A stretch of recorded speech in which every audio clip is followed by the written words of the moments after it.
First and foremost, he's been the best quarterback in camp. Now look, Joe Flacco ain't had many opportunities. There was a whole day I saw he didn't throw the ball at all. Here's my theory on the situation. They already know who's starting in the number 2 is. They already know. Joe Flacco and Shedeur Sanders is already locked up. You're missing the boat, people. You're missing the boat.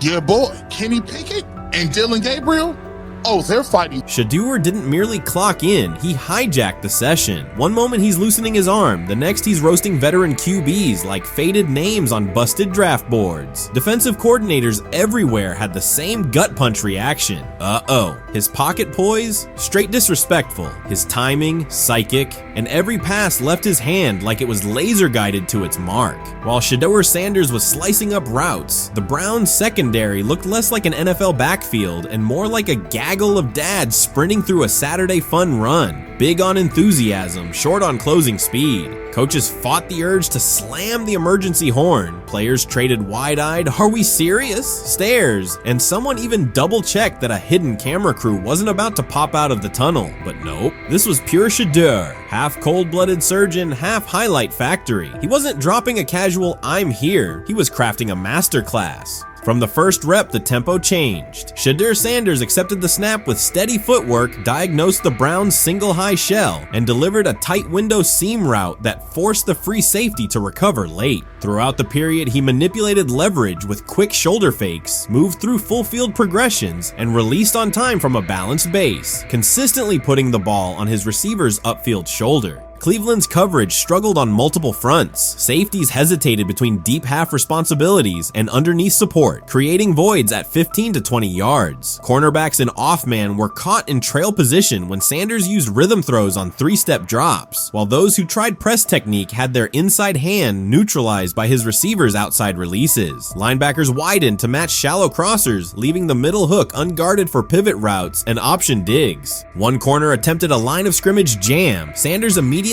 adjusted the route to a back shoulder fade, releasing the ball before the break and rendering the press ineffective. Over the session, he showcased pocket discipline, reclimbing to maintain throwing lanes rather than drifting, and finished with a series of anticipatory throws against cover 2 cloud, fitting vertical outs between the flat and deep half defenders. Sanders' combination of rapid post-snap processing, precise ball placement, and pocket efficiency exposed coverage mismatches at every level and highlighted communication gaps in the Browns secondary. By mid-session, the Browns defensive staff clearly recognized their calls were outmatched. Every adjustment, a roll to cover 6, a simulated pressure, a late rotate to 2 high, was neutralized once Shedeur Sanders confirmed the post-snap picture. Routes that had taken weeks to script were beaten by timing and location. Comeback set at 12 yards broke open before the corner's transition. Slot seam outs dotted the void between the flat and deep half defender, and boundary receivers beat press with quick hand techniques, receiving the ball before the trail man could recover. Sanders' command was methodical. He used cadence to freeze plug blitzes, re-ID'd the mic when linebackers sugared the A-gaps, and maintained a firm base so he could reset and fire without resetting his feet. His receivers benefited from that rhythm. Top of the stem, eyes back, ball delivered on their upfield shoulder, allowing immediate transition to YAC. The Browns front tried a late stunt to compress the pocket. Sanders climbed 2 steps, re-spotted the shallow crosser, and delivered in stride, turning a potential sack into a 20-yard gain. What stood out most was how little ramp-up Sanders needed. From his first series, he processed full-field concepts at tempo, cycling through progression reads without hitching. The poise under interior pressure, consistency in ball placement, and ability to manipulate zone defenders left the Browns' coordinated disguise packages ineffective and forced them into static coverage by the end of the period.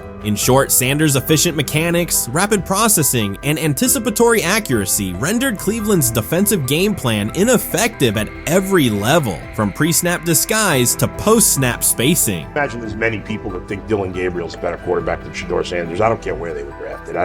If the Browns are the one team that thinks that, then I'm going to suspect it's not true. They don't know what listen, they're I've doing. been on every quarterback evaluation for 30 years. Right. I never root against anybody. Yeah. But I'd be surprised if Dylan Gabriel's ever a legitimate starting quarterback for the Cleveland Browns. I'd be surprised. I just don't think. Well, then it is a wasted pick because you took him in the top 100. Yeah, but potentially. Yeah.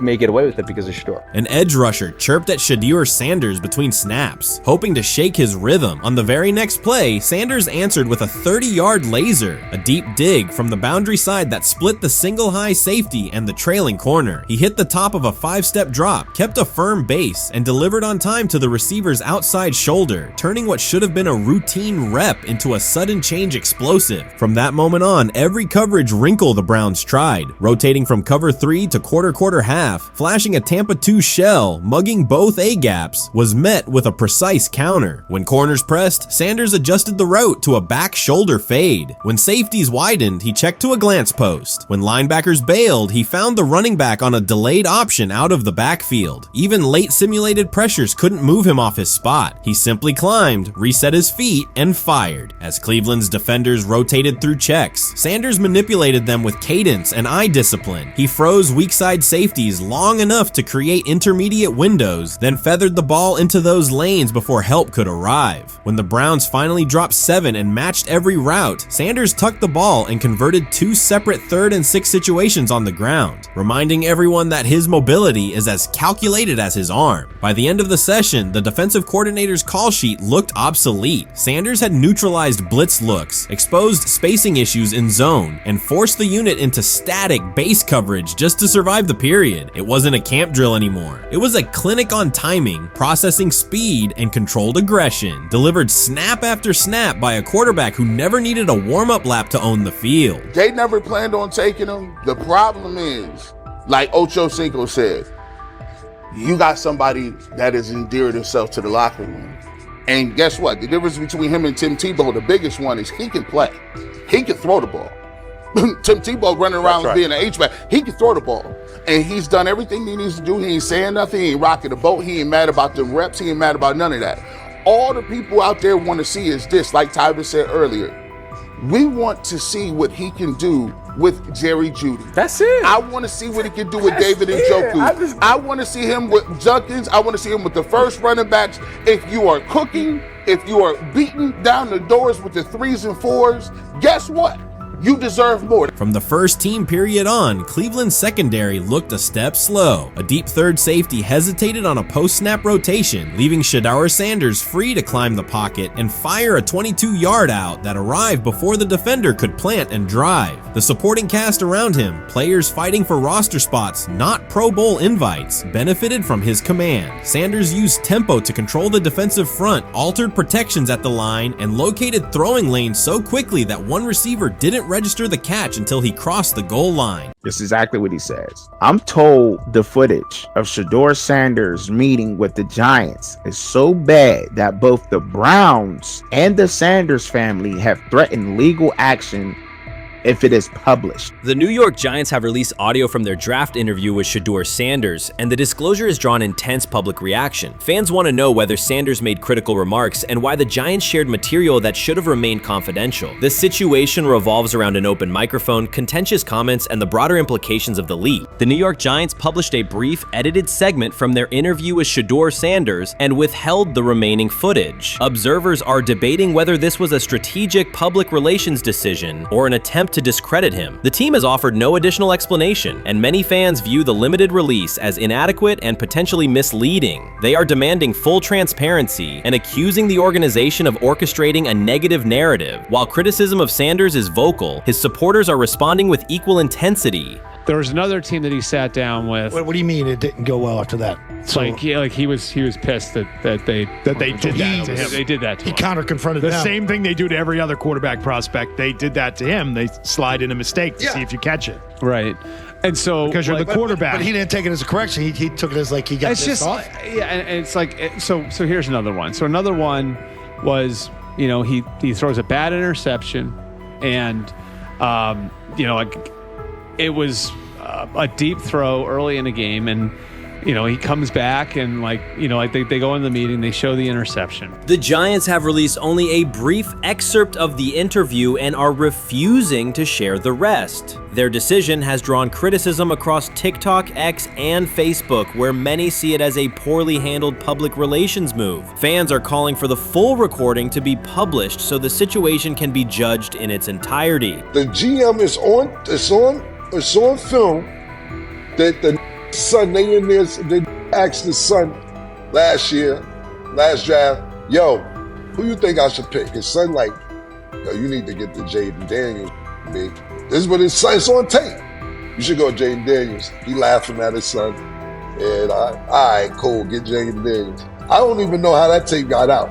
I wouldn't have let the shit get out. Shedeur Sanders appears unfazed by the situation. Although the Giants suggested he was more hype than substance, their handling of the interview has instead elevated his visibility. Analysts across major sports outlets are now discussing him more than before, keeping his name prominent in the news cycle. New York Giants, where these tapes at? You hear me? Because if Shedeur Sanders was so unprofessional, y'all would have leaked the tapes for the whole world could see, right? Cause understand, it's a lot of he say, she say. But one thing I do know, as a young black man growing up in this world, being straightforward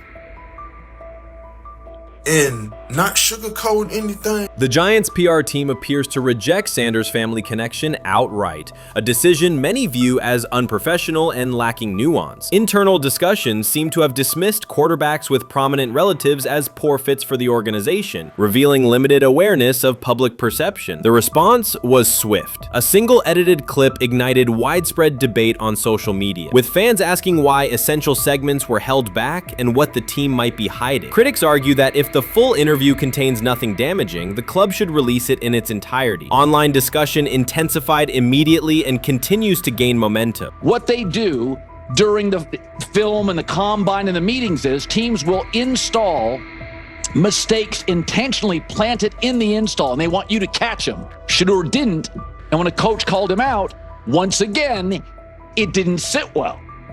It's like, bro, there's not many teams needing quarterbacks, especially since Pittsburgh appears to have a deal with Aaron Rodgers and Tennessee's getting Kale Moore. The Giants' decision to withhold the full interview has produced an unintended result. Instead of diminishing interest in Shedeur Sanders, it has intensified it. Media outlets and analysts are now examining every on-field rep, press comment, and public appearance as evidence of how he conducts himself under scrutiny. Each throw, adjustment, and answer is tracked and evaluated against league standards, reinforcing the view that he remains composed and professional. Many fans contend that the organization has misrepresented Sanders and suggest the issue may stem from the Giants' view of his father, Deion Sanders.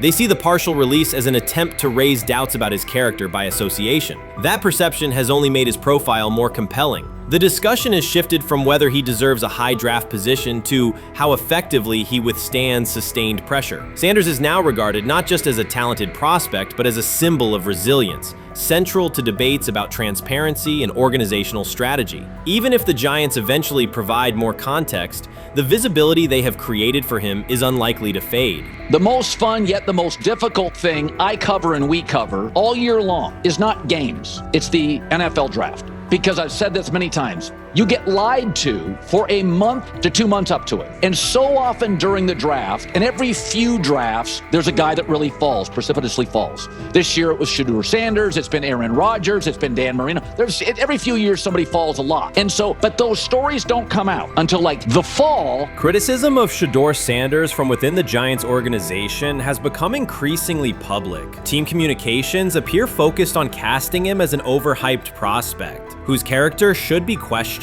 a narrative that seems aimed at shaping opinion rather than assessing performance. Yet each selective release or negative remark has instead amplified attention on Sanders and elevated his reputation. Efforts to confine him to a narrow, unfavorable image continue to produce the opposite effect, reinforcing his position as an underdog who endures external pressure. The debate has shifted from football analysis to broader concerns about narrative control and transparency. Fans, reporters, and online communities are still urging the Giants to publish the full interview, arguing that only complete context can resolve speculation. The organization's refusal to comply has intensified scrutiny and led many observers to conclude that the team underestimated public reaction and now faces questions it could have avoided with full disclosure. The tapes, the New York Giants have the tape. They definitely have the tape.